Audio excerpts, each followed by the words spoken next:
Ermanno Grilli, fronte friulano. Grilli, allora è arrivata la BBC a Udine per scoprire quello che da troppo tempo si dice.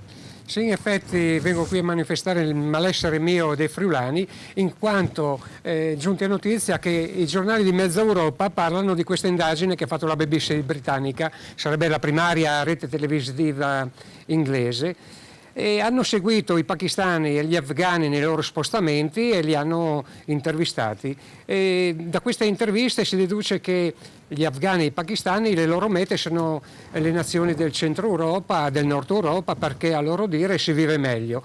Ma comunque nell'intervista viene evidenziato il fatto che se questi stati li respingono, loro comunque troveranno Udine come ultimo obiettivo, perché loro dicono che a Udine c'è facilità per reperire il visto e i documenti, c'è una facilità che gli altri stati non gli danno. Infatti loro il visto riescono a percepirlo, mentre le telecamere non vedono assolutamente niente a Udine, no? Sono un po' orbe, riescono a mettere in pratica la teoria senza nessun problema.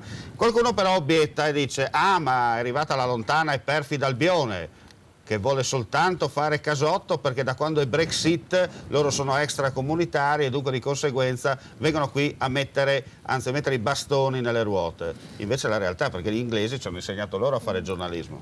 Ma in effetti questa qui è una realtà di cronaca, è indubbio. Vorrei anche precisare, se il sindaco, ONS e le autorità preposte potessero fare a loro volta un'indagine per vedere se con la concessione di queste documentazioni vengono commessi degli illeciti o semplicemente è il malo frutto di una mala politica, comunque sia c'è molto da rivedere. E comunque sia io mi auspico che pakistani e afghani, avendo nessun titolo per venire in Italia, non essendo delle nazioni in guerra, eppure avendo dei governi filo-occidentali... Anche lei che come Pittoni li carica sul 130, sul C130 e li riporta subito, visto che c'è un volo gratis ogni giorno, almeno così si diceva il senatore Pittoni, anche lei su quella stessa linea? Li restituirei alle loro terre, ma non li farei addirittura entrare.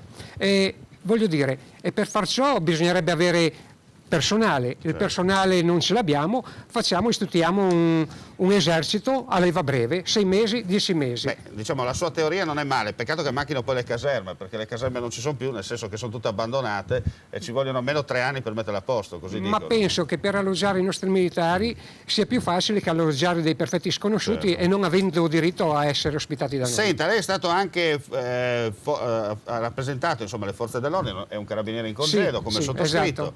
Esatto. Però insomma dal suo reuma preferito, secondo lei le forze dell'ordine sono in grado poi di intervenire se messe in pratica? Allora guardi, in effetti le forze dell'ordine siano che riescono a svolgere i compiti a loro assegnati, quelli più naturali, perché numericamente diciamo sono delle forze esigue.